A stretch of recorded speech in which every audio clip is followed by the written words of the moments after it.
it inside or is just all of it? Just out here in the yard. Oh, it is? Yeah.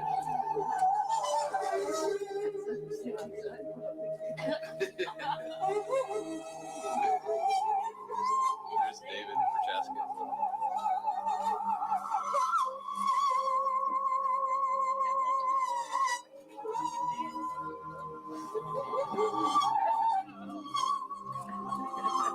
And the lunchbacks migrate north.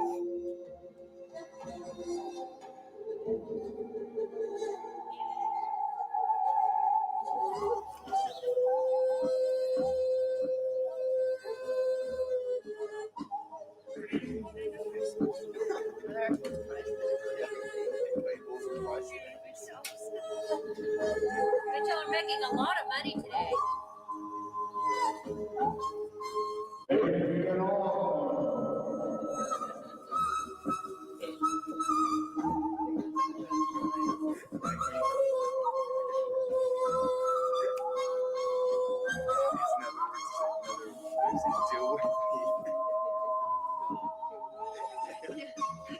He introduces himself.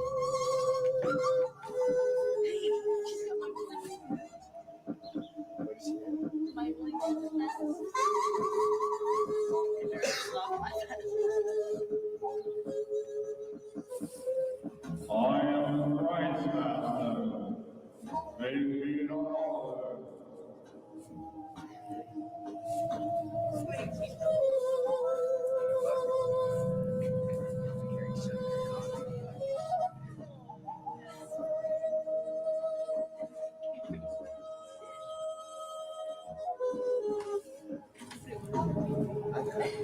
Anytime electronic device.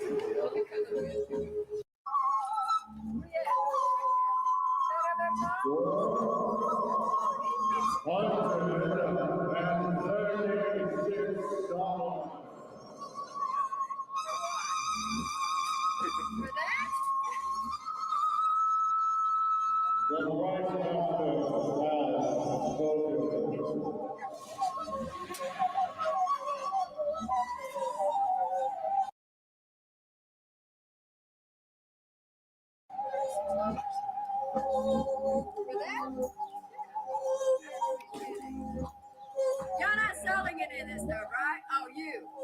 This stuff is not for sale. This is a joke.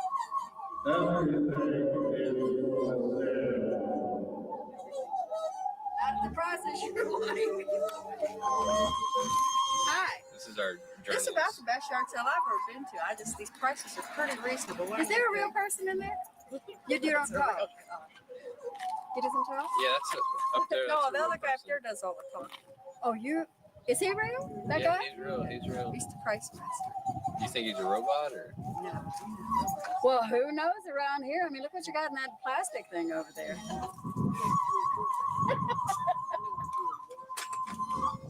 Are you ready to go to lunch, Mom? Oh, some frozen meats. Yeah, I think we're vegetarians. Did y'all know that photo? You need to just know that photo of dead fish over there. It needs some food. It finally got it to where it wouldn't eat and it died on. Well, let's go. Who thought up all of this? The price man. Price Master. The guy in the head. The bow-legged guy here in the red pants. Bye. Bye, y'all.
Good evening, ladies and gentlemen. Wow. 48 Comicsgate Commandos editions. Can you believe it's been that long? As we get closer and closer to the year's anniversary of the Comicsgate Commandos, it's just a very exciting thing. I'm gonna turn myself up a little bit here. Tell me guys if I'm too loud. Welcome back, ladies and gentlemen. 48 of the Comicsgate Commandos. So here we are. Let me bring on my have you guys ever been hit so hard in the stomach that you had to take a dump? That's where I'm at today. Anyway, let me bring on my co-hosts for this evening. It is Colonel Carbon Heart. Hail, Carbon. How are you, man? Hail, General Q. Sorry to hear about your ailments, but I think we should leave that topic aside for tonight. I agree. Yeah, Hail, chats. Yeah. Yes, sir. What's new, brother? I have been kicked in the stomach actually, and that was no fun. Like a front kick or like a side kick? Side kick. But luckily, since I wasn't expecting it, my body was loose, so I absorbed, a lot of the impact. There you go. Yeah. Nice. My body was not loose. I was all tight. I get tight. It's this thing where like we're going, and if they do something that's good, I get all up in my head and I'm just like, ugh! And then it opens you up to all kinds of things when you're not relaxed and calm. So anyway, that's neither here nor there. Let me bring on the rest of my co-hosts for this evening. We have Private Self-Destruct. What's up, brother? So I'm nailing this midget when my mother walks in. Oh my and then God. the midget looks up and says, hey, let me call you back. Yeah, I love you too, Grandma. Nice. How are you, Mr. Self-Destruct? Sounds good, I think. What's up, guys? Just a casual conversation. Yeah, just in regular, yeah, with your grandma, just totally normal. No, So your ex that you got pregnant. All my is a grandparents midget? are dead. Huh? Your ex that you got pregnant, she's a midget? No, she didn't get pregnant. She's about 5'5" or so, 5'4". Oh, like you that. dodged a bullet there, yeah. So you're good to go. I mean, God, no, I felt a great sense of relief for I don't know, since about 10 days or so. Like, wow, all clear. Oh no! Well, Thanks for putting that out there, though. I'm sad about that, though. There's not going to be a little Mr. Self-Destruct or Miss Self-Destruct. You know what I mean? You never know. You got to contribute to the rest of the human species, man. The apocalypse is about. Yeah, it's communist talk. No. I mean, like the apocalypse is about to happen. Like, don't you want to have your dynasty? Oh, you want to have an apocalypse, represented? baby? Well, I mean, you want to raise children in the zombie apocalypse of yeah, that'd be sick. Don't you think that'd be sick? mRNA shots being injected directly into people's brains, aluminum injected into Alzheimer's patients because it's approved. It has no standard for efficacy because the RFK Jr.'s second in charge works for Peter Thiel. Wow. Anyways, it sounds like there's a lot behind that. Well, luckily we're purebloods, and so yes, reproducing is something that we should be doing. Because remember, we're gonna need an army, and we don't know exactly how. But not while you're on what I'm on, Yeah, maybe self-destruct. Maybe you get off some of those substances first. Got to clean my system up, Yeah, we all do to a degree. And that was one of my concerns. Just like, I vape, she vapes, other stuff and whatever. And I'm like, I don't know what all she does right now. But you're talking about the midget. I know she's not promiscuous. Yeah, it's 5'5" midget or 5 something like that. No, that's a good height. It's all good. That's a good height. It's all good in the hood. But I'm happy to hear that it worked out for you, self-destruct. And remember to learn your lesson. Don't make that mistake again. Yeah. Yeah, stop engaging in premarital sex like a degenerate. Come on. Yeah, I heard you talking about how you get tight. And when somebody does just the right thing, you just raise your hands up for a second. And there is never a point. There's never a point where I say anything. I'm like, what the hell? Take it and used against me. I gotta fix the way I say things. I'm sorry. Ladies and gentlemen, let me bring on Another co-host, Sergeant Command. What's up, Frederick? How you doing, man? Terrible. How am I supposed to follow that up, Mr. Self-Destruct? You're killing me here. Well, You you know? sound a lot better right now. Yes, but I've got nothing to say because, you're like, oh, well, there'd be no more little Mr. Self-Destructs going around. Dude, as long as there will be Islam, there'll be little self-destructs all over the place. Don't worry about it. Good one. That's the only way I could top it. How do you doing, everybody? It is a little cold out there. So. Representing the pure bloods from the 51st state in the soon-to-be most expanded empire the world has ever seen. How you doing, everybody? Yeah, I want to talk to you about that because I don't know how you did it, how you got away with it. But let's introduce the rest of the co-hosts and the guests here. They're waiting. Look, they're waiting over there. They're like, what the fuck is this show? Like they spend 10 minutes before they even start out with a 12 yard minutes. sale. Yeah, with the Price Master. Do you guys like that? I love the Price Master. Long live David Lynch. I turned on YouTube one Rest day in and I just power. came home from a long day at work, and for whatever reason it was like I watched a video. I think it was a video about like a gun video from like Garand Thumb or something, and then it switched to that, and I was like, I looked over and I was like, what the fuck is this? And I was so fascinated I couldn't go away. I couldn't click off it, so I watched the whole 30-minute thing. It's amazing. 30 minutes. It's like 30 minutes, I think. It's a long video. Anyway, I don't know if he's away. I'm gonna wait till I see his screen come back on before I bring Dr. Ben on.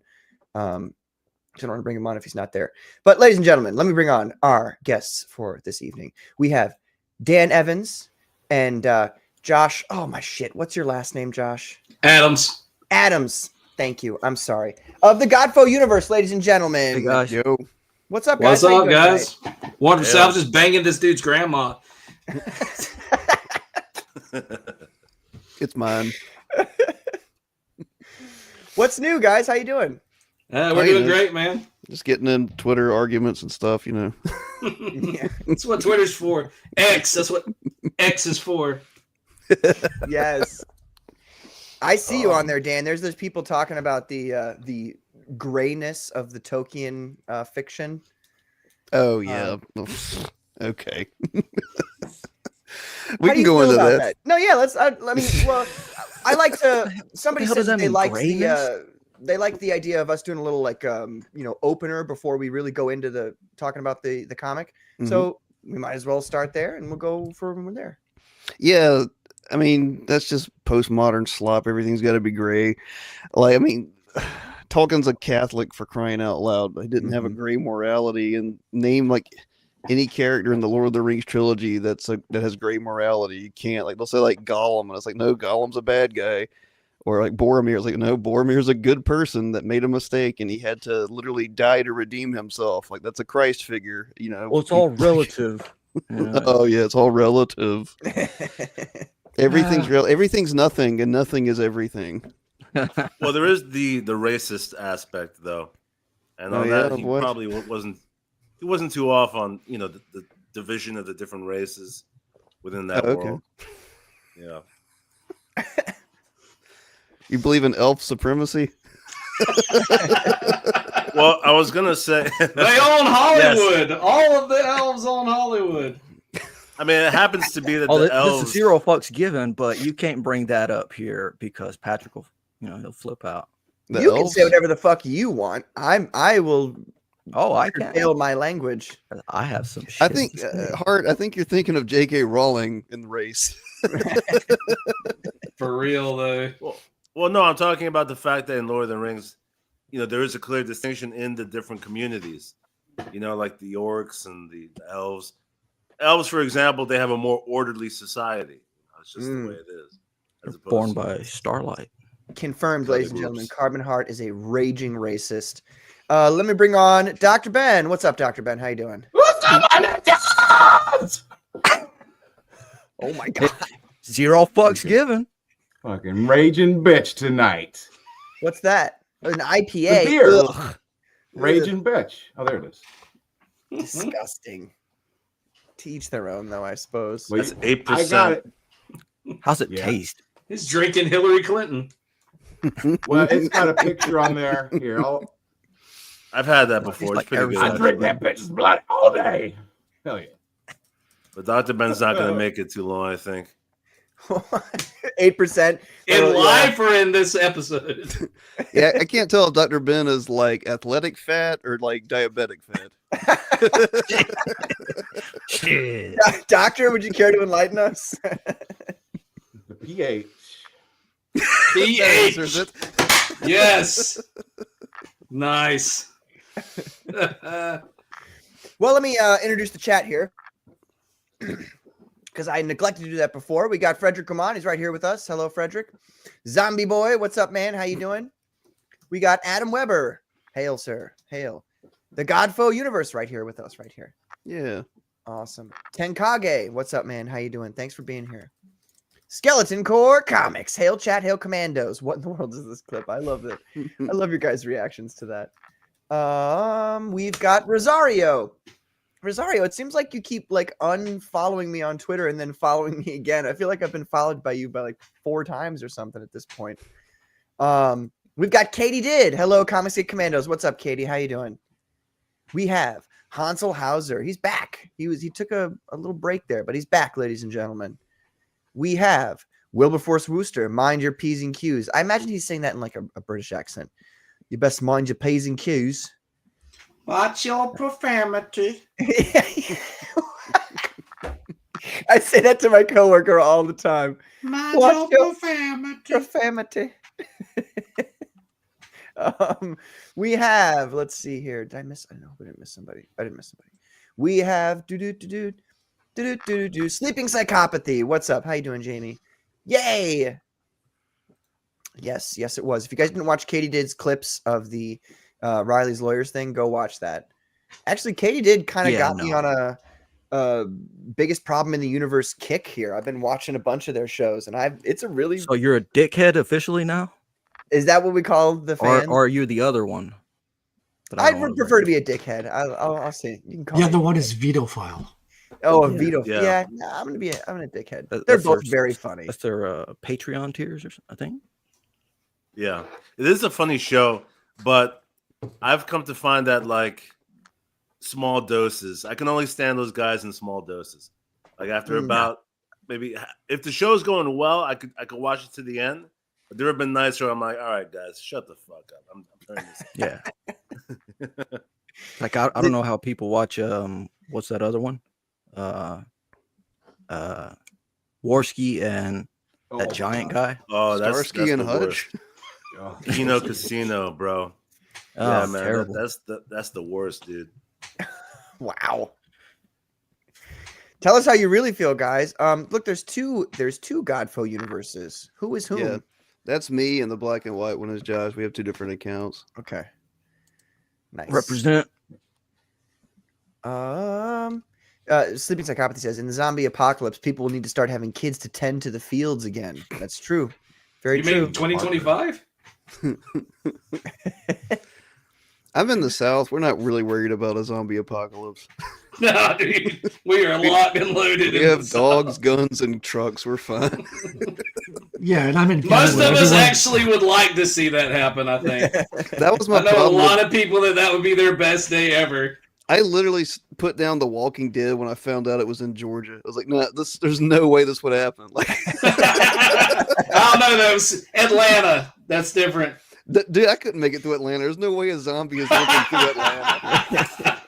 There's no way between the gang members and like the Klan. There's no way the zombies are making it through Atlanta.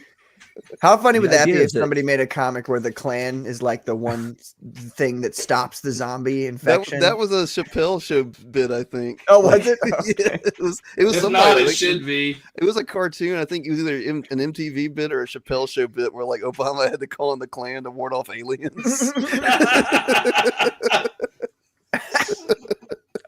What sort of aliens, you know? Right. Exactly. We got Art Haida. Carbon Heart tried to induct me into the Klan, but I didn't like their benefits package. They do have small packages. Good one. I'm actually not affiliated with any groups. I'd like to be a free agent. Other than motorcycle gangs. Well, you're affiliated with the motorcycle gangs and the the Commandos and the Comicsgate. Well, yes, Comicsgate, yes. Present company excluded, of course. So confirmed, ladies and gentlemen, Carbon Heart is a raging liar. He tried to lie to us right here just now. Crazy. Well, I mean, he could be like just maybe like a recruitment officer. He doesn't necessarily have to be in the Klan. Hey, man. You know what I'm saying? Like he doesn't necessarily have to believe all the stuff. He could just be like the spokesperson, like going out and recruiting people. He doesn't have to believe it. He's just goes out, punches the clock. Yeah. Just that, Be a pretty I'm not bad an person. official member. I just take a check.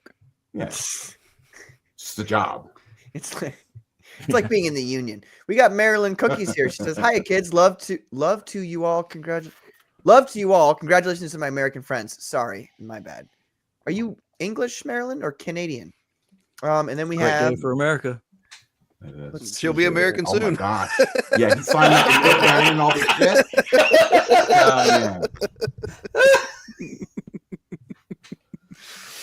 Catch a dose of freedom. Did I miss some news? What happened today? Nothing happened today, but Trump thinks we're going to buy Canada. Buy it For With what $1. For For $1 for tax purposes. I'll give you $1. I thought they traded in leaves. Well, he's starting the conversation, and it's looking like even Greenland is open to joining us now. I love it when they talk to actual citizens of Greenland. Like, yes, we want to go. They have McDonald's. They're super excited. You slipped into the Middle Eastern accent for a second. Hey, there. I'm sure they have some of them too. I doubt it. What does a Greenlander sound like, Dan? Probably like Hurgle, like Slavic, something like that. Swedish. They're the Swedish chef. Dutch. I think they're related to the Dutch, possibly. I don't know. Or Iceland. I would think how Bjork sounds. She's all. Oh god, yes, the Asian like, Iceland. like that sound, I can or imagine that, like that accent. Like probably not all of Greenland would sound it like. Was that Bjork or Yoko Ono? Nah, they're the same Yeah, person. it's the same thing. Males, One makes females, slightly yeah. better music. And it's Right. Bjork. Very slightly. We got Immortal Rising Comic Books. What's up, brother? Hey, How you man. doing? Thank you for being here. And that is everybody. Sleeping Psychopathy says Alberta's the good one, right? We'll take Alberta. Sure. Why My not? aunt. Do you guys think our laws would apply to them though? Like, would you guys get the Second Amendment? They will in now. Canada? You know what I mean? I can't imagine. I they mean, would, if they were to become another state, they would have to follow the laws, even though our states don't follow the laws. I mean, I Even- envision that eventually we'll take all of Central America too. Why not? All the way to the Panama Canal, No. and then He's that already was- planning on getting that back. That was part of his day one thing. Or we're going to take back the Panama Canal. Now like there's America Canal now. We're gonna have to start defending the other side of the wall. Well, what's No, it's Van kinda Halen like- gonna write about now? Nothing. Eddie's dead. Yeah. Will we rename the Panama Canal? Oh yeah. what would It's you Trump's rename it? canal. It's the largest canal ever. No, The that's. Pussy Grab Canal. Wow, what a great canal! It's so big. I don't know if you want to see he has a canal. Like that's not like a man. You know what I mean? Like it's not a, anal. Yeah. That's how you spell canal. Canal. Yeah, That we sounds know like that a- is self-destruct. That sounds like a Norm Panama Macdonald Canal. SNL joke. Yeah, now we know why you're. He's gonna rename it to your mom's vagina. It's from China.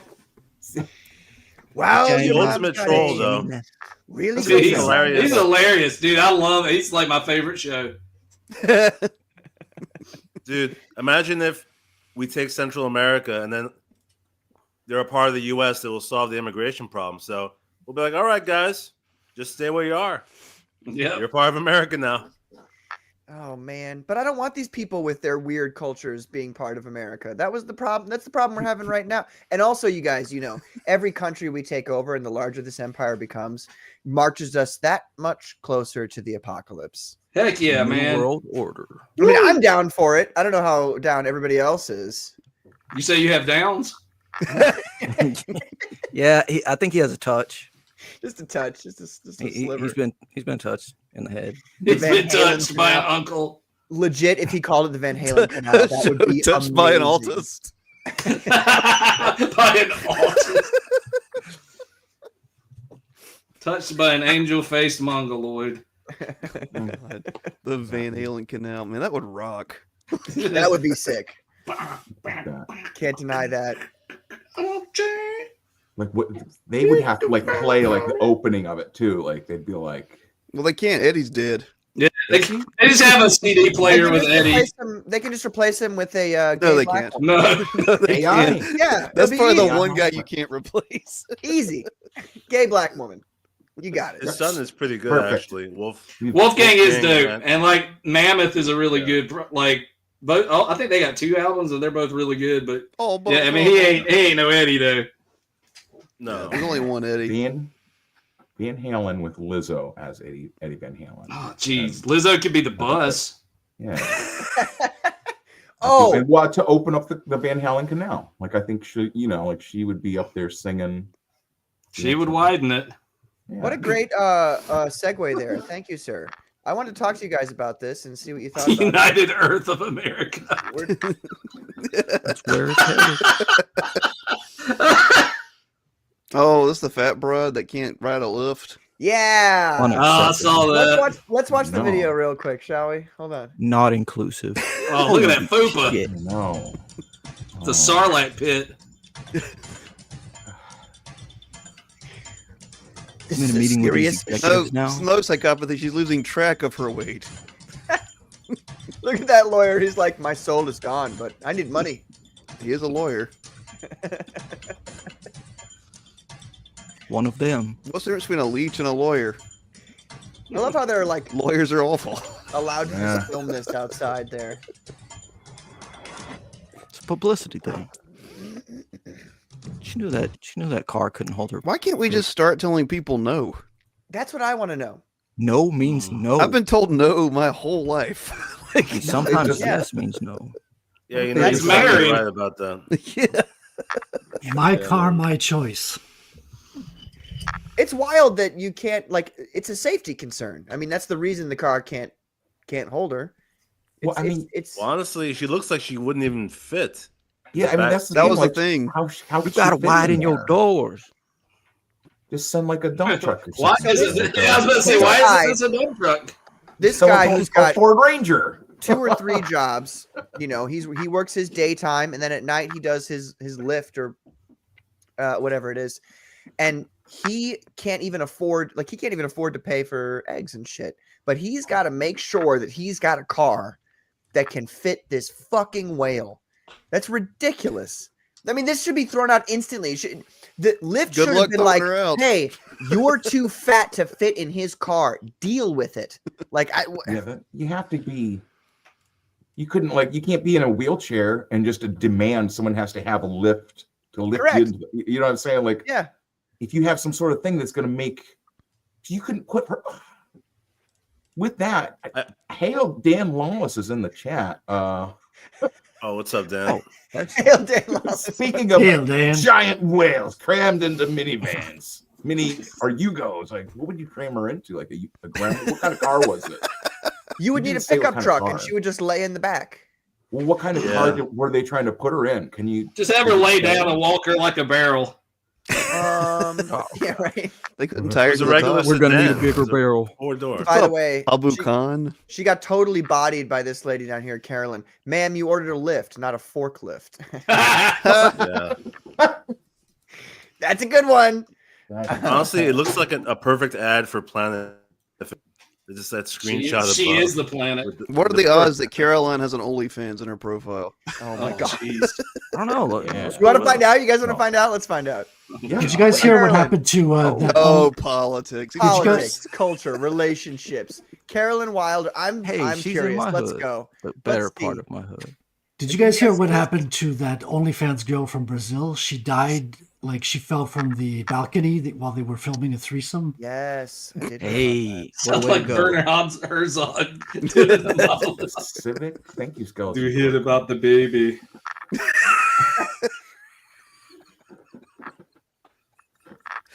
for her song. Have you heard him talk about wrestling? Yeah, He's I like- love that clip. he's like- It's so funny. He's like, I love the American Wrestling Federation. It's like, it is all the buckles of drama. Dude, I'd listen to that man read the phone book. All right, so Fat Girl didn't get picked up. She cried about it. Wild that An we live in a inspiring story. society where that happens. You know what I mean?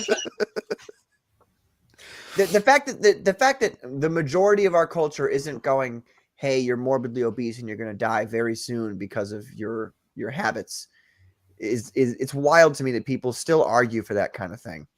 But maybe it's turning back around. We'll see. I hope so, man. I hope we're like back in the era of at least somewhat common sense. I don't even know if she can turn around. I think she's like Batman's neck in the old movies. You know what I would pay good money to see? I would pay, like, if you put some Heelys on her and you were just like, just go ahead and try walking. It'd be a lot of fun. I'd watch that. Yeah, didn't we used to make fun of these kind of people?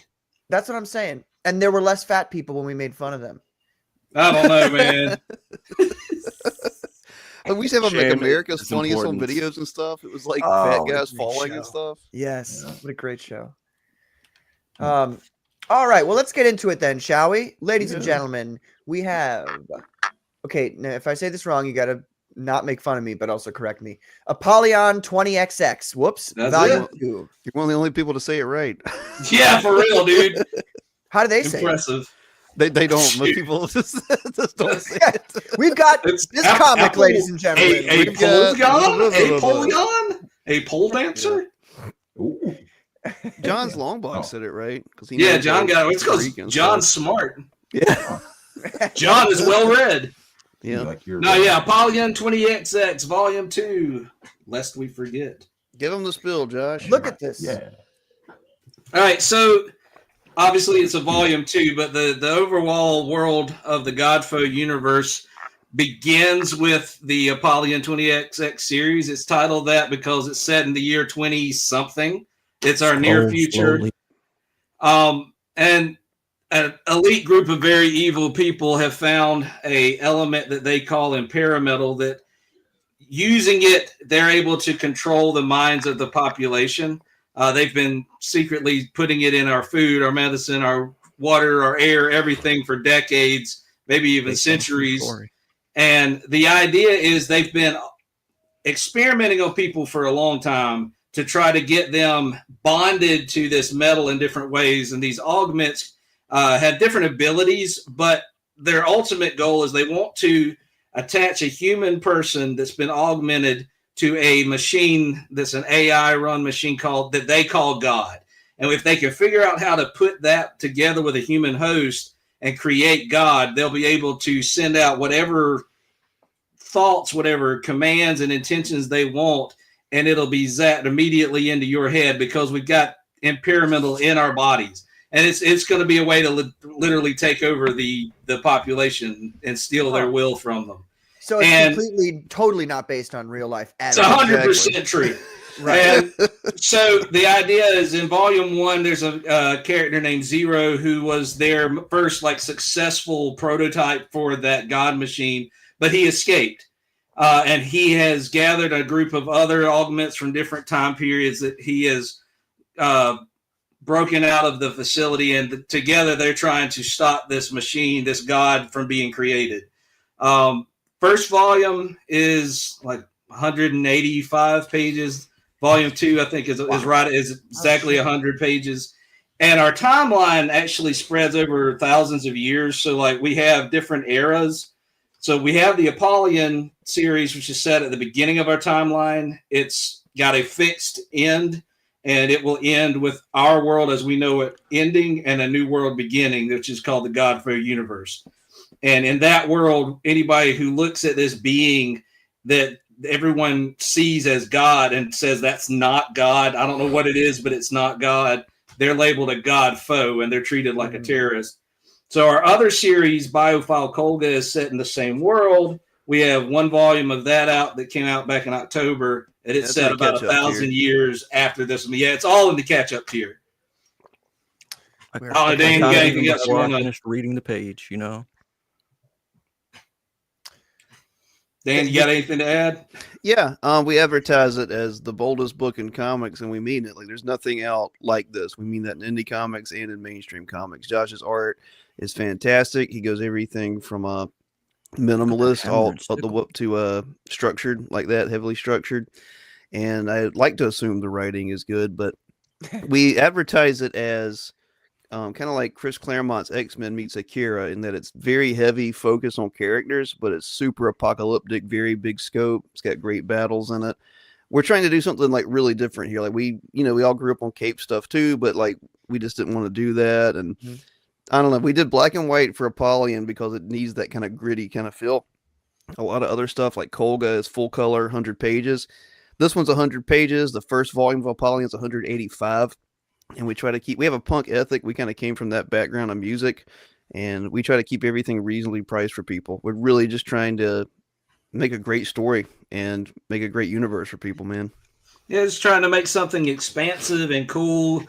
We spent about 10 years just developing the story and the lore before we ever actually started creating the comics.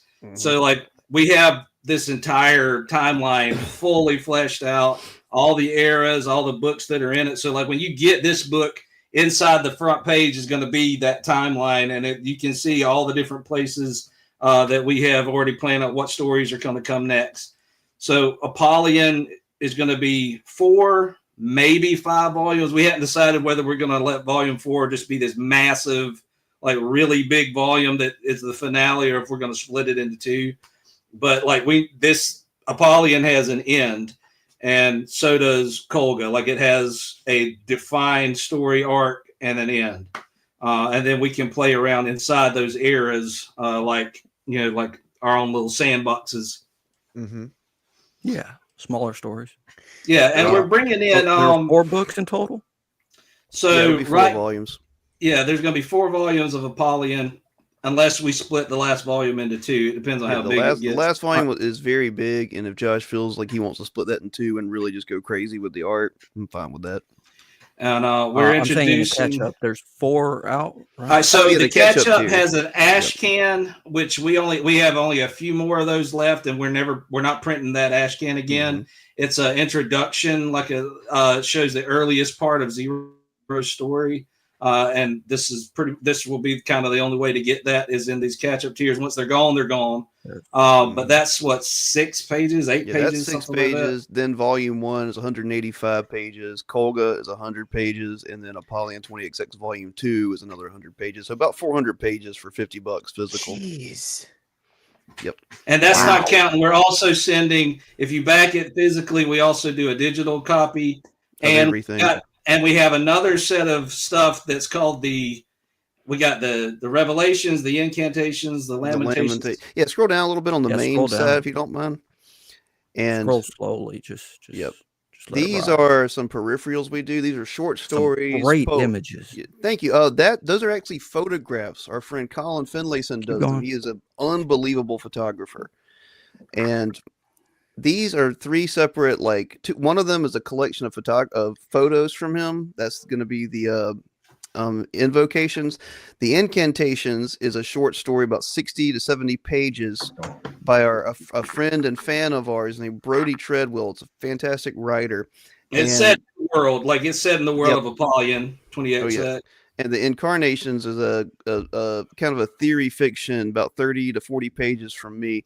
And we do these kind of things anytime we do an Apollyon series. We did the Lamentations and the Revelations for volume 1, and you'll get those as well with this if you order it. So that's like maybe 200 extra pages of digital content. I hate using that phrase, but it's short stories, poems, in-world writings, and photography. Some of it's really meta, some of it's really straightforward. It's just anything that fleshes the world out and makes it more cool. That's the type of stuff we want to keep doing. And like he mentioned, Incantations being written by a fan.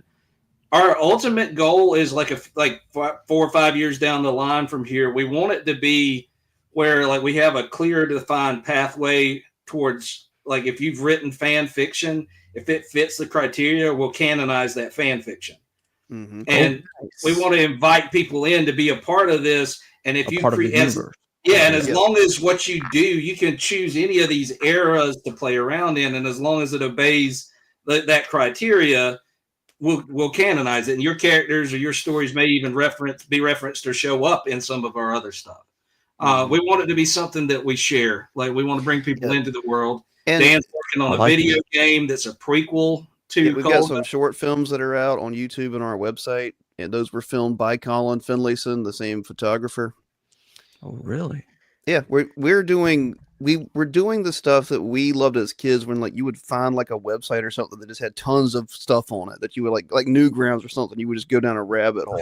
Because like if I can get on my soapbox, like the internet kind of sucks now. The internet's like 4 pages. It's social media and Amazon basically.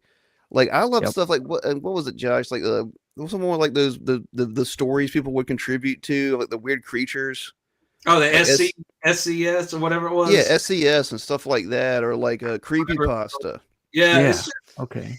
We wanted to get back to that thing where there's just if you tug on it and realize, oh wow, it just keeps going and going and going. It is coming all the time. And like even if there's like, which one did you do that has all the hyperlinks in it, Dan? Oh, the Revelations. Yeah, the Revelations. Like you'll be reading through it and you'll see these hyperlinks to like conspiracy theories and stuff. That it's just. Connects to an in-world podcast we made called ZZ. It's just we want to make something that's cool the way that like hits me the way I Evangelion hit me the first time I saw it. Like beautiful. Yeah. That is the best anime series. Yeah, in my opinion, that's the best anime. I agree, man. I've got the VHS box for End of Evangelion collection up there. It's my favorite. It's the main thing I nerd out over ever is Evangelion. Love it. That and Akira. I've got the box set of Akira over here. I know what you mean about the internet back in the day, where there used to be some websites that would have like hidden links on it. If you would hover over it, and just like you just find those rabbit holes, man, and just and it would lead to something else, and you know. We're both devout Christians, and that is important to us because, like, we believe art is like sacred, and art should be cool, and art is not just a product. Like, if you can give people the most bang for their buck, you should, and if you can make something just super cool and in depth and huge, like we don't make Sistine Chapels anymore. You know what I mean? Like, I'm tired of product. Give me art. Yeah, and you know, one of my favorite things about what we're doing with GODFOE is, you know, for one thing, we're not ever going to have to turn around and reboot it or retcon it. Like we spent so much time just fleshing out the lore behind it. And like, I'm the type of person that like, you mentioned Lord of the Rings earlier. I love Lord of the Rings. I'll probably spent more time reading like all the like peripheral stuff about Lord of the Rings than I have the actual books themselves. Like I love the indexes and the histories of Middle Earth and like, I just appendices at the end. Yeah, I just love I love lore. I'm a lore hound, and you know we spent a lot of time figuring out every nook and cranny of this universe, so that when we started creating it, we knew where it all belongs and how it all fits together. And you can read Apollyon in a vacuum and have an awesome story. You can read Kolga by itself and enjoy it. If you read both, as they go forward, the connective tissue is going to get stronger and stronger and stronger, and they're going to enrich one another.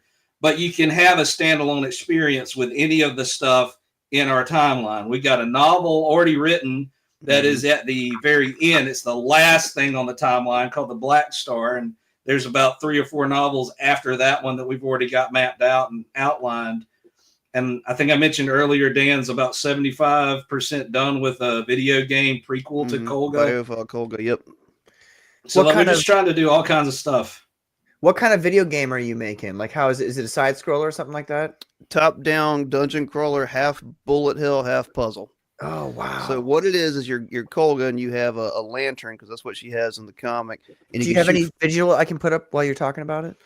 Yeah, it's a really crappy recording of a demo level, but I can pull it up. I got it. But Josh, go ahead while I pull this up. I can't in the comics, there's a character that's a living eyeball in a lantern called Stu, and he's like my favorite part of Golga. He's hilarious, but he's funny right up until he's scary. But like in the game, he works as your main mechanic, so that whenever you turn the lantern on, the map changes. Villains change positions, things in the room move, and you may have hidden enemies that show up and others that disappear, and you have to work your way through each of these different chambers and dungeons to get through to get out of the manor that you're trapped in, and it will lead right up to page 1 of the first volume of the comic. But it's challenging, but it's fun too. So like one of my favorite things about doing signings or conventions and stuff is that we'll set up a laptop with a controller and let people play the demo. And we've had people come back like 4 or 5 times and stand there for 30, 40 minutes just playing the game and then turn around and buy the book. So it's not just a cheap tie-in. It's actually nobody judge me on some of the visuals like this start screen. I don't even know the first thing about how to make a fucking video game, so I'm not judging you on shit. Let's see that. Let's take matter of fact, let's take a look at it. Yeah, go ahead. We won't watch the whole thing, but we'll go through it here. Oh wow, this is already super impressive. So dude, that's awesome. So wait a minute. How did you make did you buy these textures? Did you make these textures? I bought RPG Maker and broke it. So that's what I did. There's 2 buttons. One shoots the fireball. The other one, you're using the eye that also shoots the fireball. So the eye is what's changing the environment. So basically, when you die, it's your fault. Yeah. Well, yeah. I mean, always. Always. Yeah, that's how good games should be. So this is a level where, see how the arrows are pointing? You can't get through like the walls. There's invisible walls there unless you hold down the eye and face that direction the arrow is going. So you can imagine the boss fight is like having to go through tunnels while you're trying to fight. Mm-hmm. So see, you have to look up to go through that one. You have to look left to go through here. Oh, interesting. So that's one of the mechanics. It's 12 different dungeons.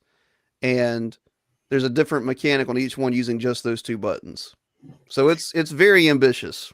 So, but if people are doing this and they are doing dungeons here, they might be considered dungeoneers if they're going into dungeons here. How would you defend that? I've got no problem with. I don't even know what a dungeoneer is. More power to them, I guess.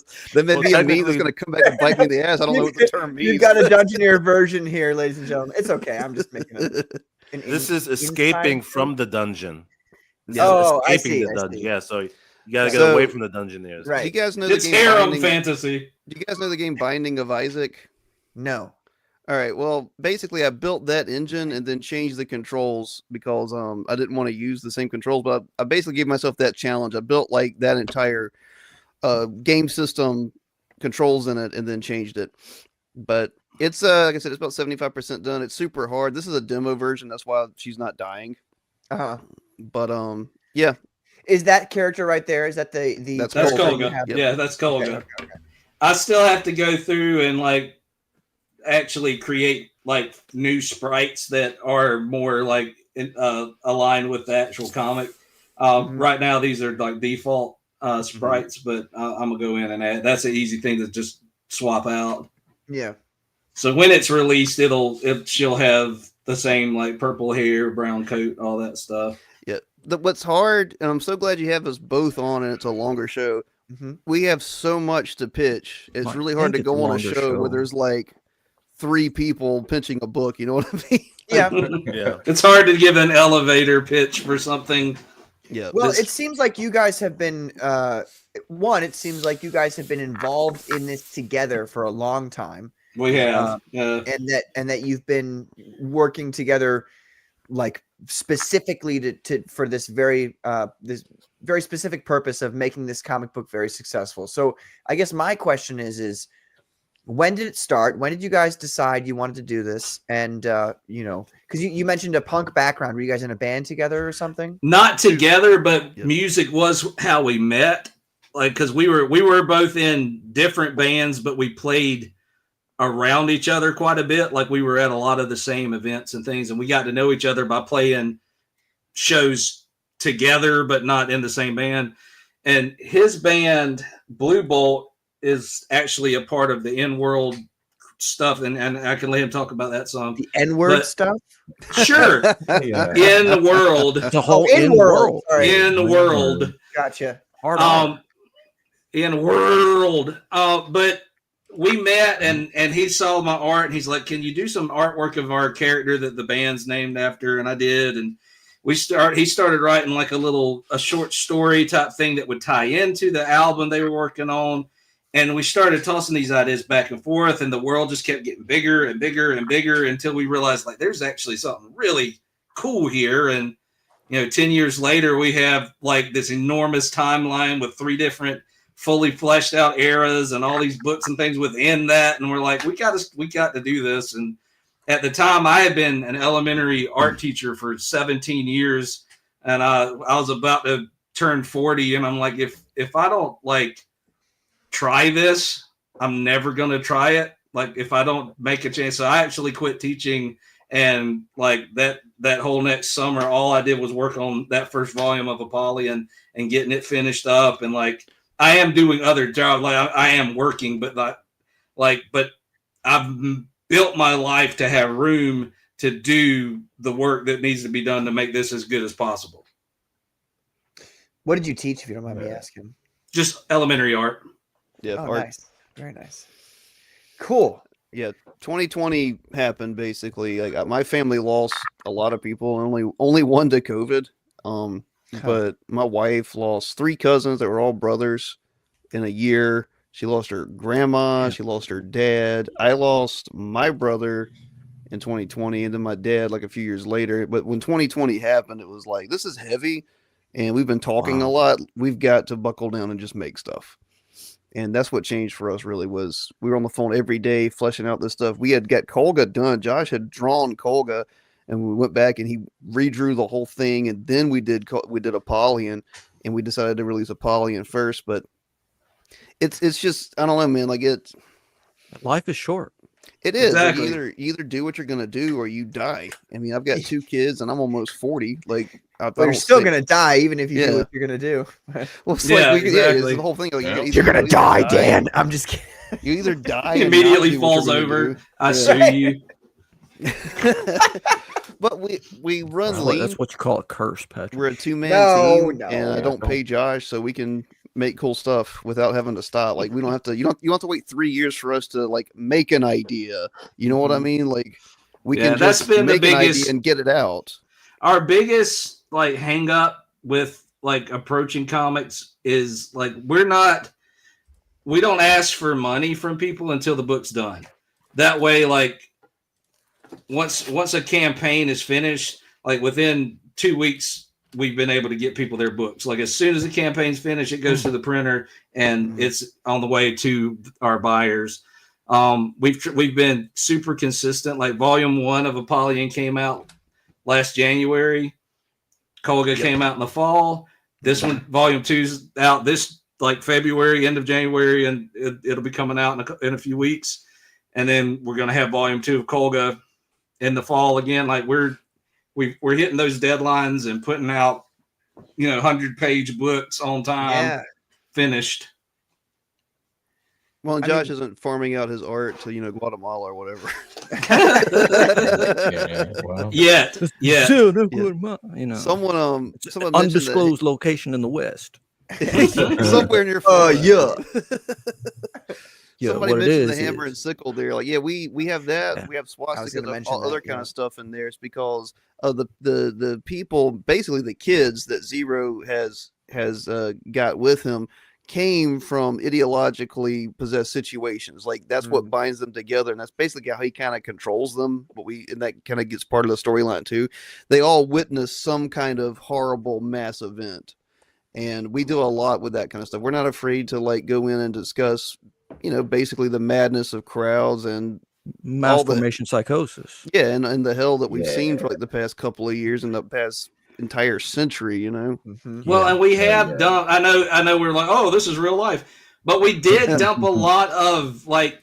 I'm a big conspiracy theory nut, so there's MK Ultra stuff in there. There's a lot of like conspiracy theory stuff in the DNA of the story, because whether you believe any of that stuff is true or not, although it seems like these past few years, the more there's a lot more conspiracy theories that are proven to be fact as we find out more information. But like it's that it plays off of that fear of like, what if there really were people powerful enough to manipulate everybody and they genuinely are hedonistic bastards that do not care about you at all. And, you know, they just hunger for what they want. And, you know, that's the world that we've created here is we take what's really happening and amplify it just a little bit to, Based you know, on the true nightmare. story, Yeah, essentially, yeah. Which brings up the question: what was it that I know you guys, you guys told me like why you got together to start doing this, but what was the impetus for the story? What research did you guys do? And how, like, because you're two different people, and so obviously, and so people don't always have the same opinions as what they want to do and what they want to engage in artistically. And you two seem to be pretty like synced up about what you're engaging in artistically. So how did that where did the idea come from, and what was I guess that's where did the idea come from? Yeah. How'd you guys get together to talk about this in the sense of like, we really want to tell this story as opposed to, like a cape story or something like that? Go for it, Dan. You're the writer. No sleeping psychopathy. I'm not asking how to. I work I work great with people.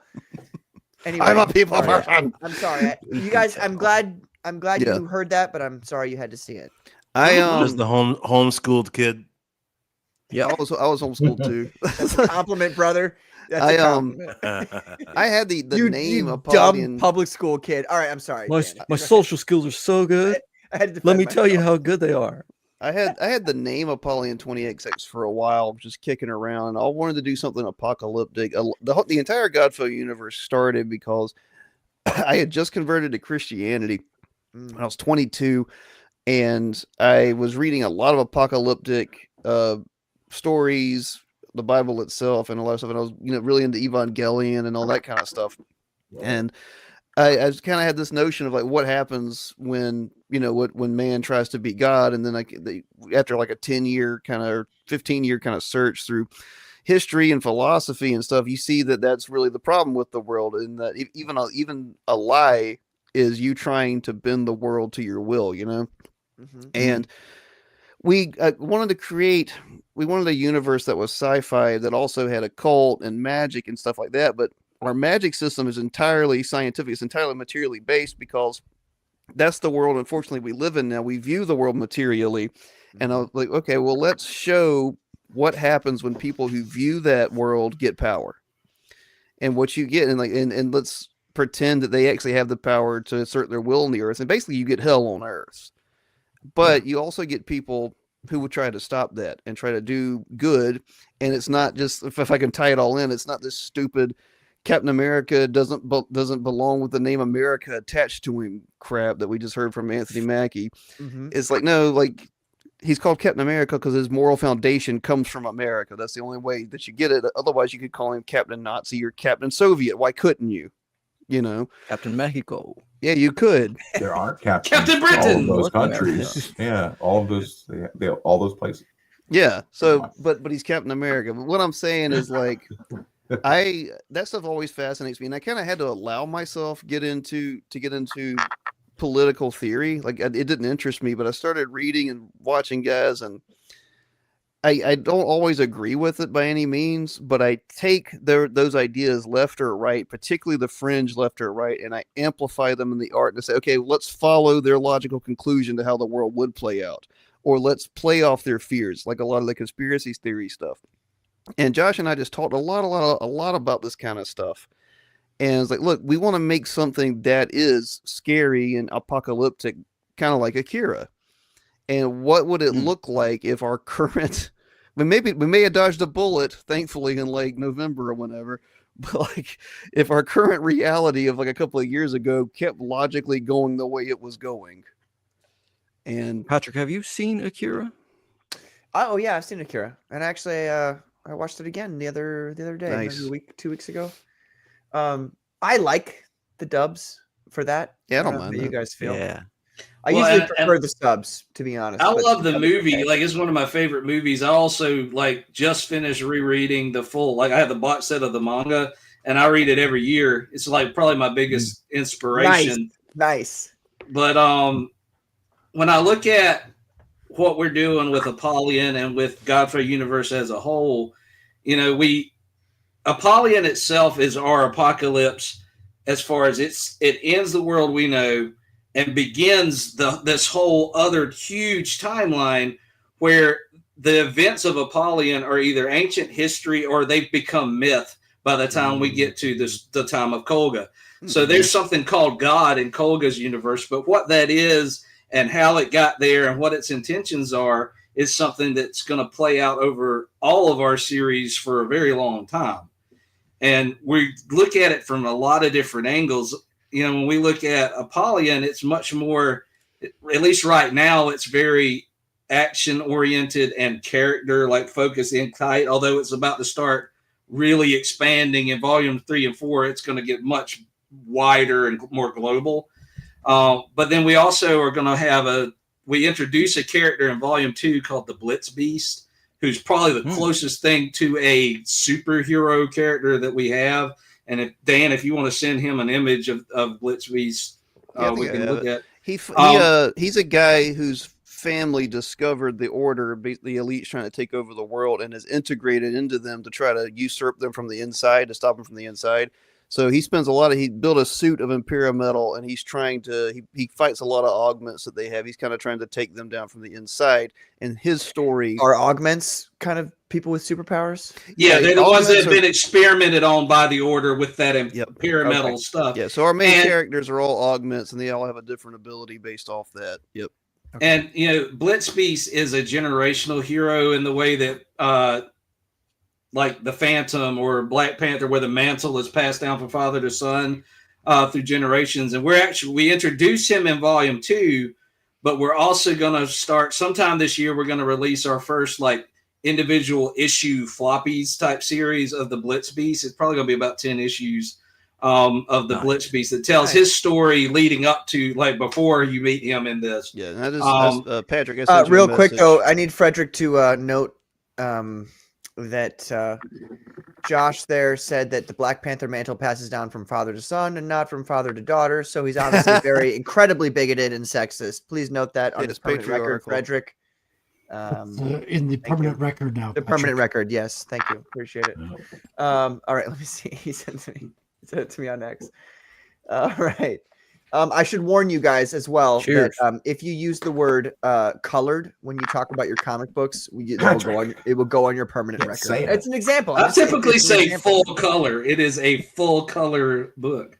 That's full colored alchemist. You don't have a C word. You don't have a C. It's the C word if you're going to say that. Patrick. Full color alchemist, though. That would be fucking awesome. He's just a black guy now. Mr. Stubbs, how do you feel about full color? Is it acceptable? Is it racist? How do you feel? Yes or no? Take it or leave it. Okay, so he's all right with it. Dr. Ben? Full metal Dr. is Ben? fine, but full color, is that if okay? it were race swapped, that could provide a unique perspective. You have. I just want to be on the same. We need to establish rules, and we need to be ordered. What's funny is no. There's zero Elric fucks given, Alphonse right? totally works as a black guy name.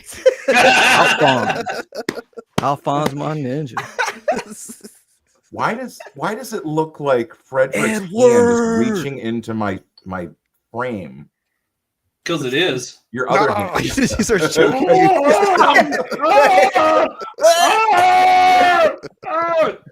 Thanks, Thing. Oh my gosh. Let me make sure I'm not. Yeah, I did. I backed the book before I even read the full page. Mm-hmm. I'm like, he's like, I want my money it was back the now. Incantations and and that stuff, and I'm like, all right, these guys fucking know what. Yeah, I did. Great art looks like, and thanks, dude. It was Dr. Ben and I on Drunken Tuesday morning stream. Yeah, Patrick's about to accidentally pull up Pornhub. Yeah. And No, I don't. I'll be real with you. That shit does not. Nothing of that kind occurs on this computer. This computer is my business computer. Okay. business There is He's no staying up way. in the- Yeah, I know there how he much is. money I spent on this computer. There's no way that About tree fitting. Dude, I was about to say that, dude. You beat me to it. I just gave that laptop tree fitty last week. Right. Goddamn Loch Ness monster from the Cretaceous period. I feel like slapping up today. So yeah, this is the Blitz Beast. This is the Blitz Beast, and he's dope. Yeah, he uses plasma constructs that he channels from his Imperial metal armor to fight augments and other that kind of stuff. He's an interesting character because he knows what Imperial metal is in everything, and the Order controls the world basically.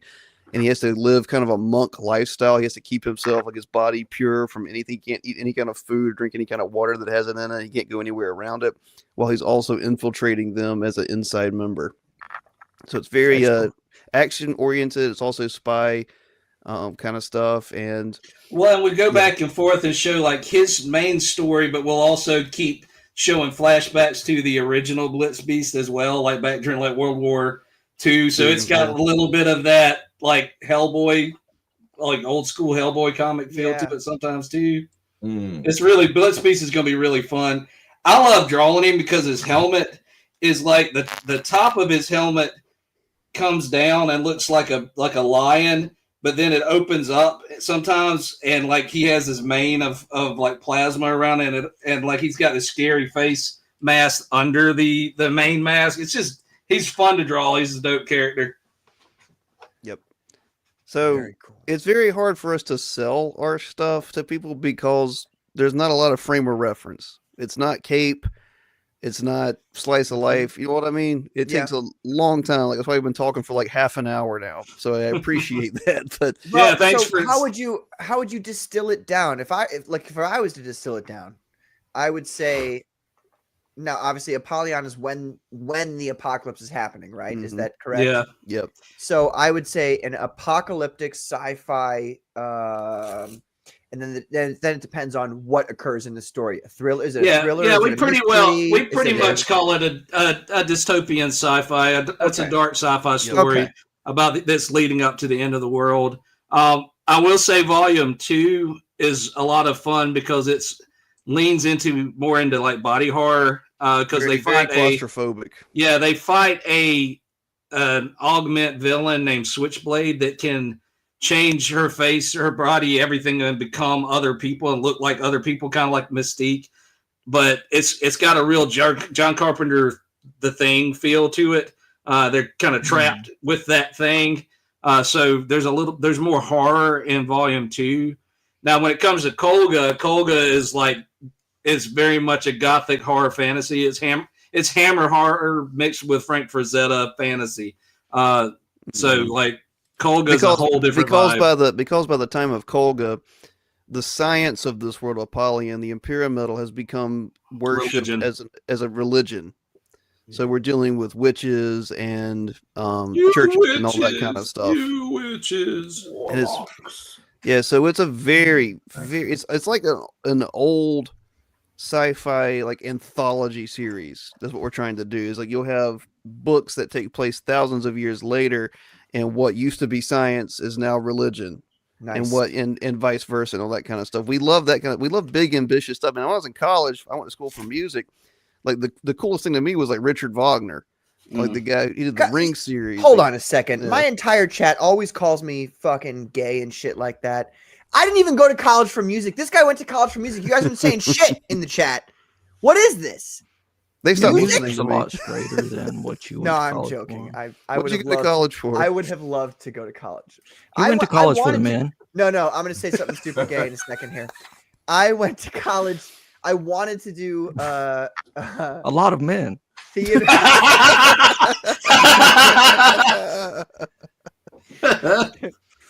This is why you two are on at the same time, because that's how Patrick likes it, you know. Right, two men at the same time. That's what the gloves are for. No, no chafing.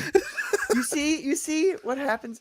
Anyway, I wanted to go for acting or music, but my parents were like, "You'll never get a job that way." His parents are like, you can't even act like you got sense. Right?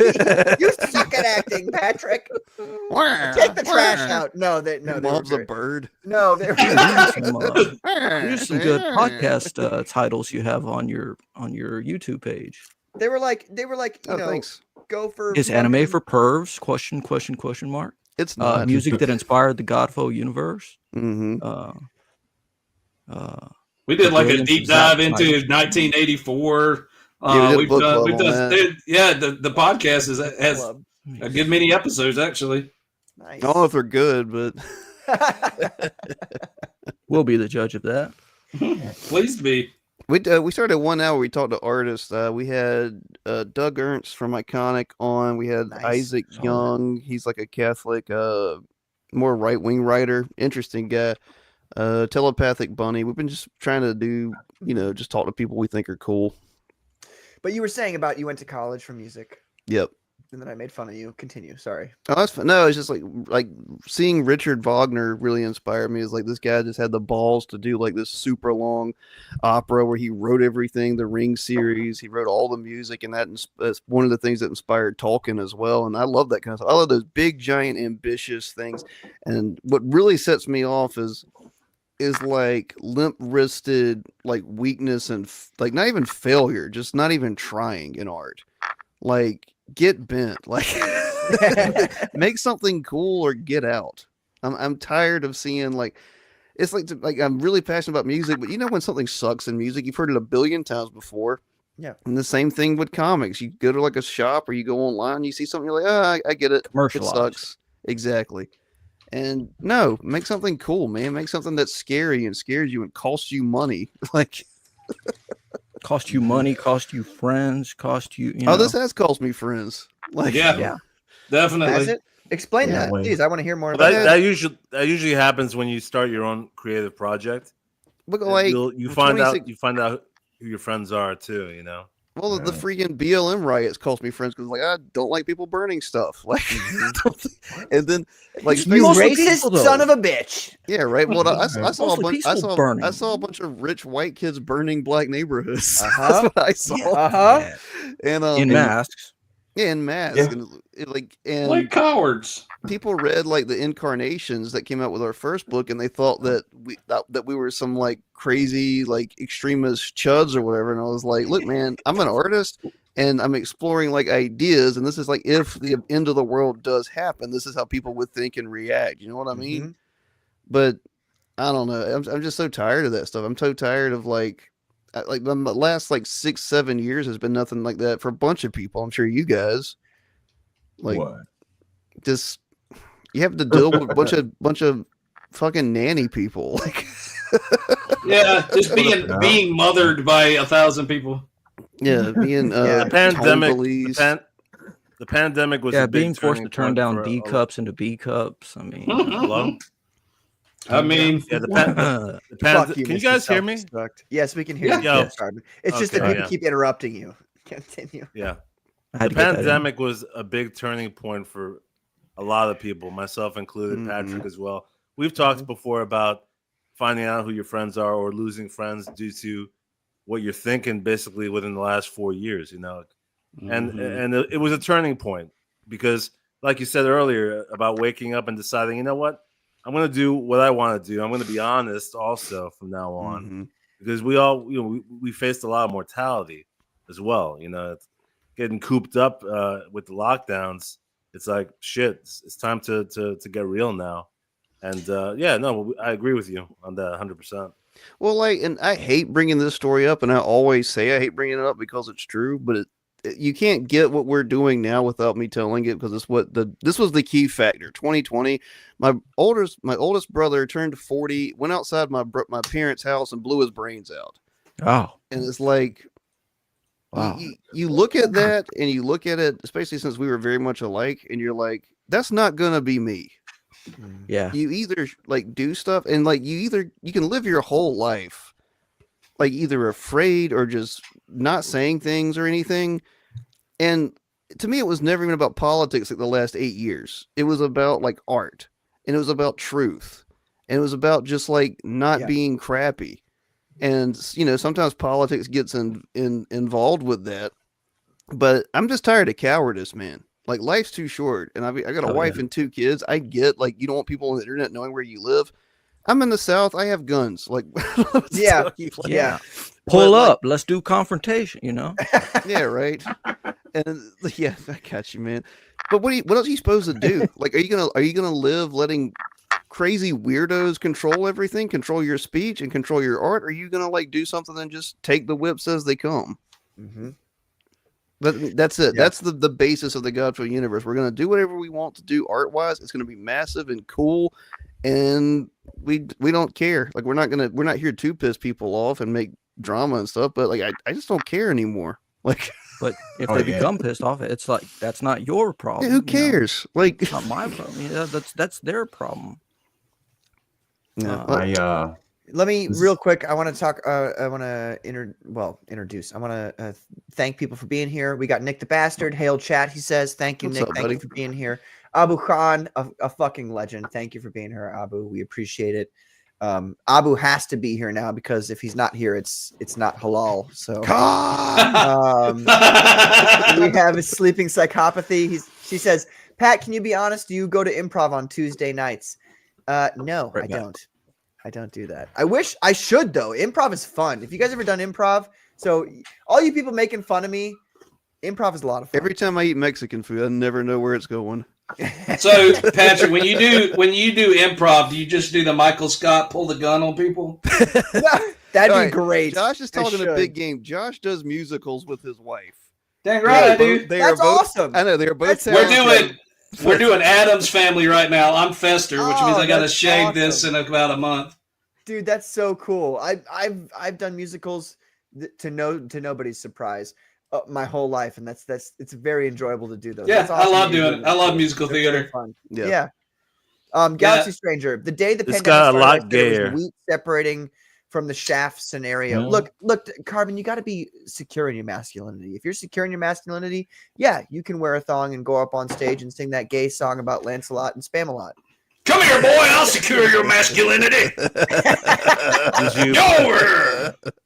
Did you perform in Rocky Horror Picture Show as well?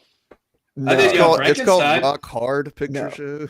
The gayest thing I've ever done in my entire life was there is Another a man. Lancelot number.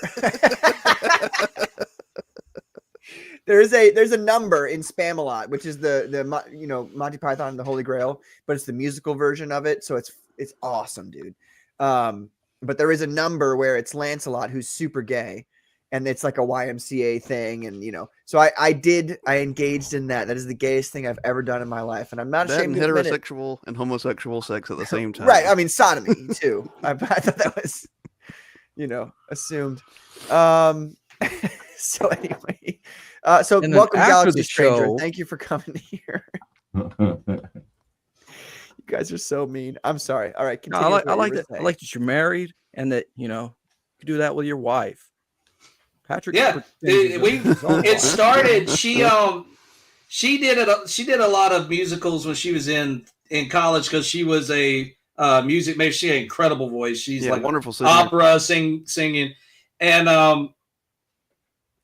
our local community theater did Sound of Music, which I did not do Sound of Music, but the very next year I joined her on a show, and then after that we did Young Frankenstein, which I love the movie, so I was really stoked to be in that. And we've been doing it for years now. I direct the children's shows during the spring, and it's just fun. The theater's fun. It's a good anything creative is a good outlet. Yeah, it's fun being on stage, and it's fun portraying the characters. I love to sing, so people it severely checks all the underestimate boxes. too the courage and the confidence it takes to go up there in front of other human people live and do something. Oh yeah, especially something that might be embarrassing to you. You know what I mean? Well, back before, so I always I told y'all I'm Fester. I always I did Young Frankenstein, and after that, I'm always the goofy, funny character. That's just that's always who I end up being. We did a show right before a few years before the pandemic, and I did I had to be this character that was like a bumbling idiot of a British lord, and I had to do a whole waltz scene in a wife beater and and boxer shorts with a fez. Nice. But it was hilarious, so it's okay. That's the don't you love that though, Josh? When you're up there and you're like, oh man, this is gonna make me embarrassed, but then you say your line. I don't have an interior voice that sounds like an anime character in high school, but yeah. Oh. Oh man, this is gonna be really scary. But I have courage. Okay. But do you have that feeling though after you've done something that you're like, oh yeah, man, it's awesome. And then the people laugh and you go, fuck yeah. Like you have nerves for that until you connect with the audience. But it's the same thing with playing live. Like any show I ever played when we did the band stuff, like you had the butterflies in your stomach backstage, or like when you first go on. But like you get into that, you hit that first power chord and you see the crowd get into it, like nerves go away, and it's just this fun experience. And art should be that. Anytime art is a community type event, like that's what comics can be. Yes. Like if they're done right, if they're done well, like you have a community that, you know, maybe they can't draw or they can't write, but if they can enjoy what you do and feel like it belongs to them and they're a part of it, that's always a cool thing. Connecting with other human beings is always a worthwhile thing. Well, and the key to that is Well, I giving really like people your, something they can sink their teeth into. Like if it's 24 pages and it's like a story we've heard before, who cares? If it's a universe where things can happen and things can grow and people can speculate, then you got something. Speaking of which, you guys have a lot of different stuff that surrounding the comic book that is lore oriented. Do you have any interest in, because you guys both obviously you were in bands, do you have any plans to like make music that would appear in the universe? I already have. Yeah? The band Blue Bolt. I thought that was your regular band. Yeah, that's where it started. That's where all of this started. But like Blue Bolt as a character will eventually make an appearance in the GODFOE universe. She's actually a big piece of the lore in ways that I'm not about to share. But yeah, they're working on several like EPs that are set in our timeline within the world. They're going to be like concept albums, EPs that are about the different eras. We haven't released anything in a while because we've just been writing and I'm working on this stuff. But the stuff I sent you, that band Pentecost, some of that stuff also goes into it, and some of the peripheral stuff, like in the incantations and that kind of stuff. So I try to keep everything in world. Send him Old Blood. Where's Old Blood at? Do you have a video of that I can show the people? Of which one? I'm sorry. Do we have Old Blood, like a video of Old Blood or anything? Yeah. I'm looking through YouTube right now. Nothing's coming up. Like this stream is coming. Is that and Frog Tony's stream too, which I've been hearing about. Let me see. I don't know if is that there's a people being posted in the private chat? Is that? Yeah, I shared it in the private. I'm sorry. There it is. Okay, I'm sorry. Yeah. Subscribe, notification. All right. So which one? What's happening? Pale Rider. Yeah, that's one we're gonna release later. Well, it's already released, but we're gonna put on another one. Pale Rider. Yeah. Okay. I get you. I see your reference there, brother. Nice. Thank you. Ooh, and spell on you. It ain't me. It's have you read that book? Running by the up way? that hill. Great. Behold a Pale Rider. Yeah, but by William Cooper. Oh, a long time ago. I made a reference to it in the Revelations as well. Perfect. Yeah, my friend Brody and I talked about that one before. Terribly fascinating book. Everybody should the read incantations and such is included with the. Yep, you'll get if you order the catch-up tier, any of the catch-up tiers, you'll get all of those. Here, I'll pull it from the site so you can see what those look like. Sure. Do you want me to bring this down, or what do you? Yeah. Because audio usually doesn't go well on streams, you know. I mean, mine works just fine. I'm plugged in, brother. Okay, you can try it. Then play it. See what happens. Let's try it. If it doesn't work, then I'll say I was wrong, which doesn't. Yeah, no, go for it. Go for it. But I'll send you the Lamentations from our website and the Revelations. Here we go, folks. Pale Rider by Blue Bolt.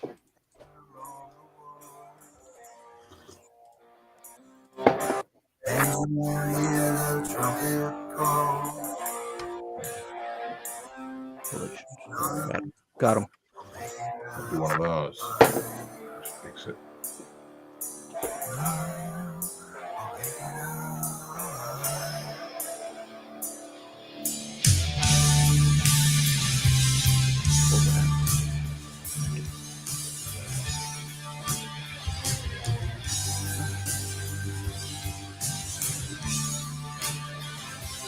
Make it louder, Patrick? Is that as loud as it can go? That's as loud as it goes. That's as loud as it Tiny, goes. tiny bit muffled. Yeah, well, and that's what I expected from YouTube. But yeah, no, that's like The Notes and Meditations of Dr. R. Enoch. our narc. Yeah, the Enoch. Lamentations and the Revelations are in the private chat now. Those are featured on our I throw them in the public too. those are featured on our website, but you'll get those, and then the new three, which is the invocations, incarnations, and I'm incantations sorry, it's as hard well. for me to hear you. Would you rather I play one of those songs or this one? Oh, no, those aren't songs. Those are like things that we read, that you can read. Okay. Well, I can't read. I'm sorry, I'm just talking over. No, you're You'll, fine. you'll like the Lamentations. He's like, I don't care about my music. No, I do. It's just like people can. Nah, listen to I'm it just later messing if they with you. want to. It's fine. No, I just want to, I always want people to be able to present, put their best foot forward and say, this is. So anyway, I Yeah. just want to make sure that. No, I appreciate it. Yes, sir. Oh, Yeah. all the links are in the Shut chat up. Let me now. listen to this song. Got it. God. BlueVaultBand.bandcamp. Yeah, that's one too. Here we go.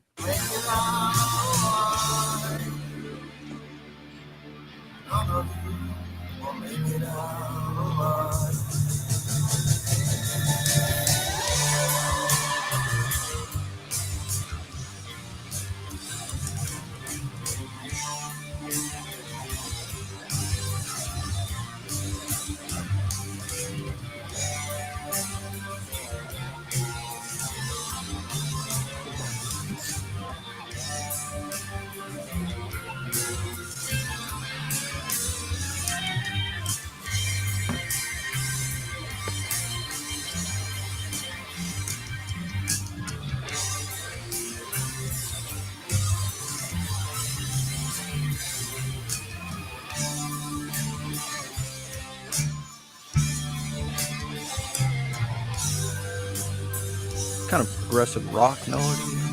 Yeah. Yeah. And Prog rock mixed with a little bit of punk on some of the songs. yeah, you can taste that '90s feel. You guys obviously grew up in that era.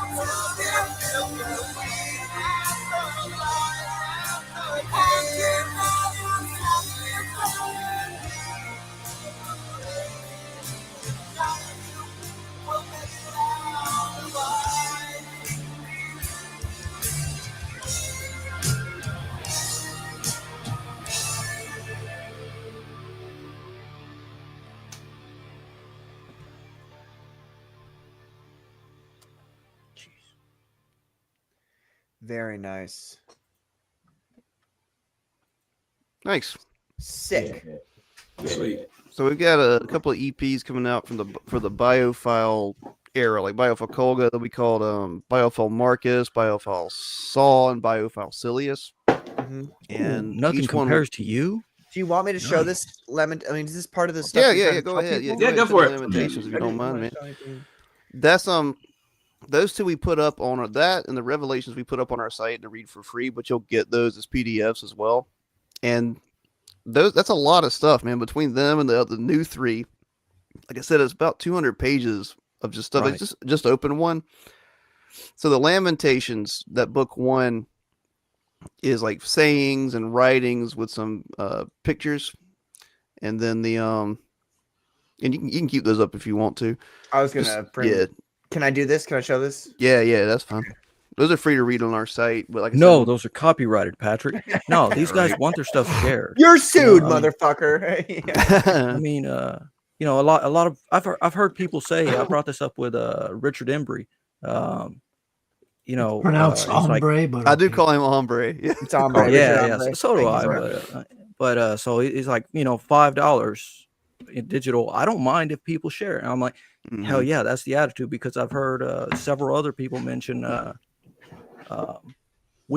don't care if my stuff gets pirated. I want it out there. Me too. Well, I'll put it this way: our first volume of Apollyon and the first volume of Colga, if people just signed up for the pre-release, they didn't even have to buy it. They just had to be on that one free. Yeah, we gave them the whole first chapter for free.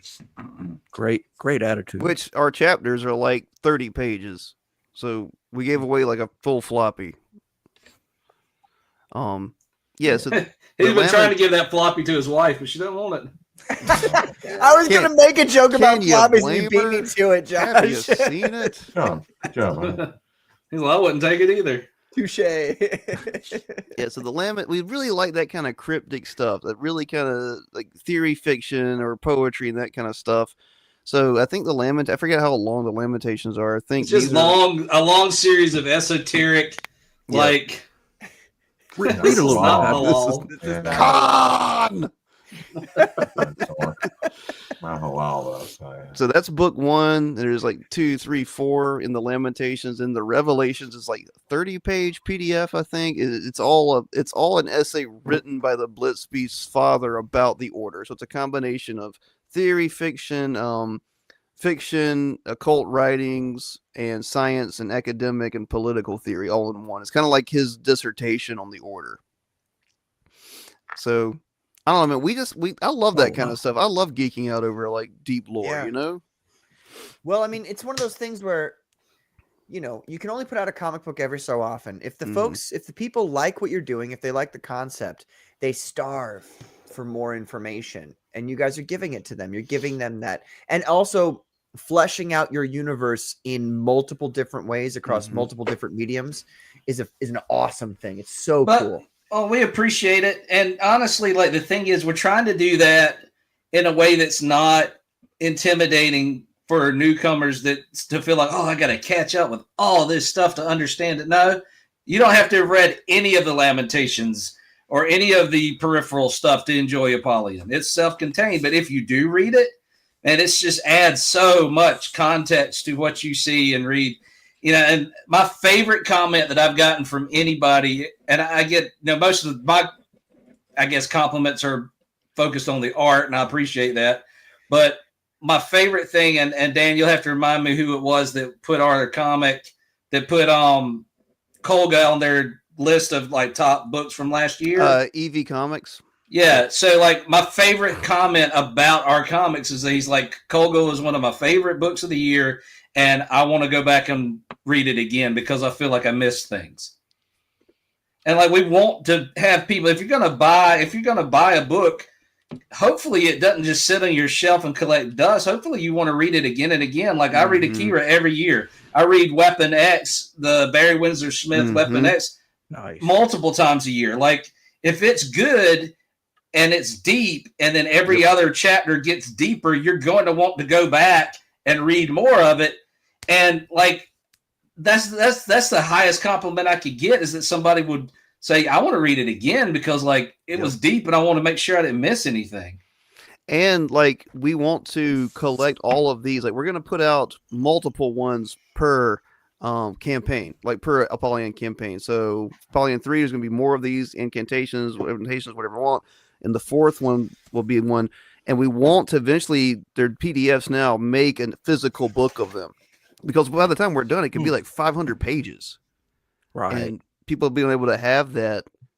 I don't know, man. Like people, I don't know. I go to old bookstores now to buy what I want. I don't really, I don't go to like wherever, a store online anymore. I go to a used place and I pick up like Paradise Lost for like $3. Or anything, or like the Odyssey, something like that, like stuff that has stood the test of time and is cool. And you love. I got like 4 Dostoevsky books for like $6 or something. Like, damn, people want things that matter, and the people can debate all day long about comics, collectors market versus readers. Just if you make art, people will collect it. Like I'm just tired of this kind of stuff, man. Like, I don't know, like people are overthinking. It's nerddom. It's a lot of it's just nerds talking about things instead of doing things. And I don't care what camp anyone falls into. I'll talk to any person on the planet about anything. No. You know what I mean? Those are some pretty controversial stances, sir. Whatever. Like, I've got Ayn Rand over here. I've got Cerebus over here. It's like the other week, I'll say a few weeks ago when Ashley and I were on vacation, I found like there's a really good first edition of The Naked and the Dead by Norman Mailer. And I know he's a controversial person, but that book like ripped my heart out. Yeah, I don't care what somebody does. Like, as long as he doesn't do it to me. Yeah. like stuff like this. I've got the Corpus Hermeticus, which is like a Gnostic book.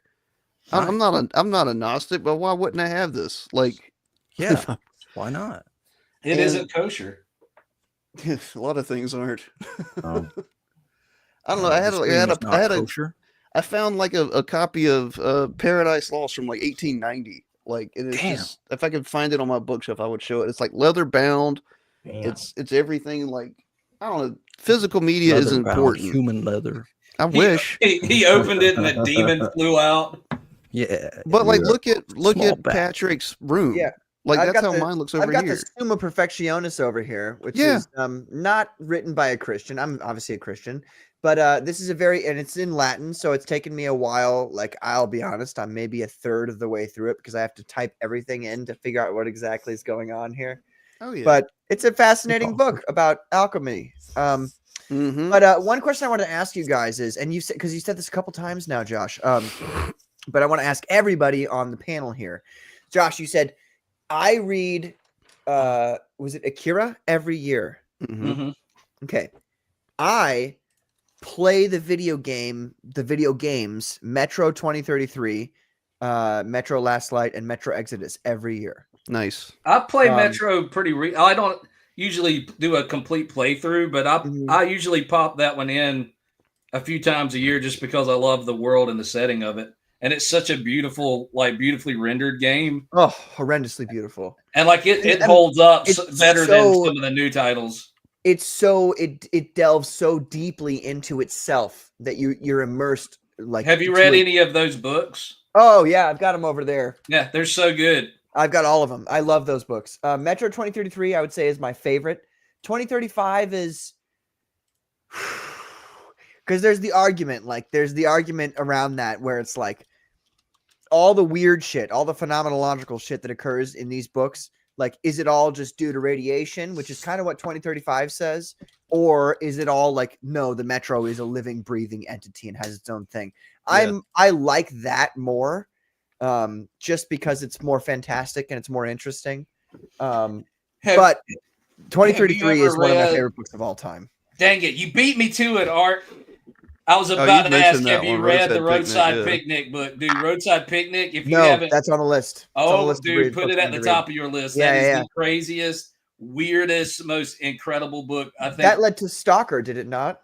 Yeah, I mean, that's Stalker it's not a great adaptation necessarily, although I think it nails the atmosphere more than the actual story or characters, but dude, that book is, if you like Metro, you'll love Roadside Picnic. Well, it's like, and I found this like collection of writings called the CCRU, from our friend Brody, and it's like the philosopher Nick Land and some friends of his in college made, and it's this weird combination of like of theory and fiction and the occult and like all this kind of stuff together in this massive like 300-page tome, and it's just, you don't get that, man. Like, I got back when I was in college, I had to do a book report for some class, and it was an Asian history class, and I was like, well, I just want to find like King Tom takes the dynasty, kills a million people. So like I checked out of the library at the university this new translation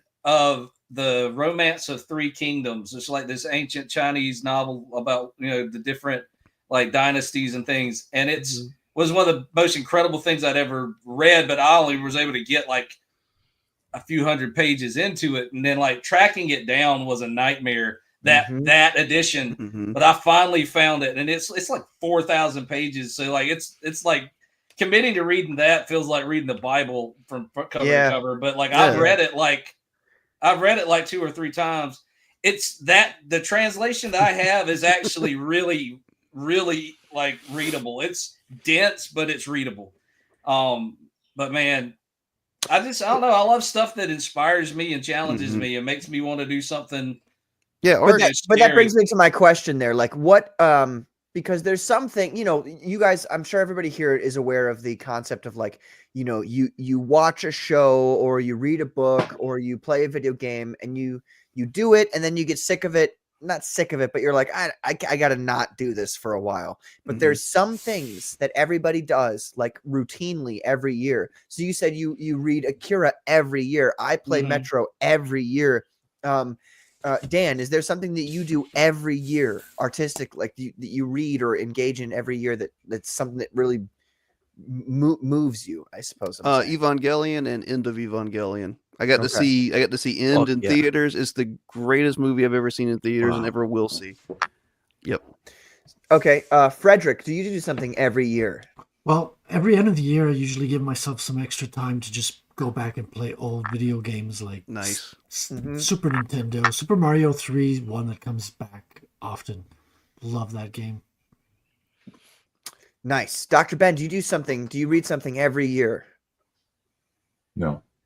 Fair enough. Fair enough. I mean, do you hunt something every year? Well, I mean, I didn't know if this was something that people did. It seems like some people do this, but some people don't. So, what do you kill every year, Dr.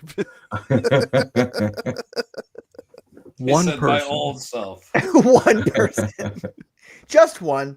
One person. Is there a form of like an artistic endeavor that you do every year that you have to? Yeah, I like to get wasted and then do some finger painting on my ceiling on this piece of plywood, and it's an evolving thing. Okay. And I'll lay down on this bed and I'll look back at it and I'll soak a rag. You'll take a rag and you'll because that's awesome. I'll see something different on it He's every leaving so out the often. part where he takes a rag and he soaks it in paint thinner and then lays it on his face and then stares up. He does the dance from Silence of the Lambs. Yeah. Well, a little bit of that too, but I don't tuck. No, I just happened to put the Evangelion. You say Evangelion or Evangelion? Yep. I say Evangelion. Yep. So yeah, I just put that back on my tablet just to read the full thing again. And I have you got a tablet? That's straight boomer, brother. Wow. Yeah, so do you. You have. I do not have a tablet. And little offhand stuff. Okay, but you don't do something. There's not one thing that you have to do every year artistically that you look at. Like. He's like poor. Carbon. Is there an artistic piece that you view every year traditionally? Yeah, I go back to Hamlet pretty often. Wow, he blows all of us out of the water. He's like, I love the. He's like, well, you plebes read comic books and watch. Anime. No, I mean, there's a lot of stuff actually that he's lying. He watches Lion King. I don't think he's lying. I think he's telling. I actually have most of Hamlet's lines memorized. That's awesome. There was a point in high school where I read it like maybe 10 times in 1 year. Bro tosses in his sleep. Whether 'tis nobler in the heart to suffer the flings and arrows of a ranger's fortune. Is that the one with Woman, the skull? let me lie in your lap. Are you a heart? Yeah, alas, poor Yorick.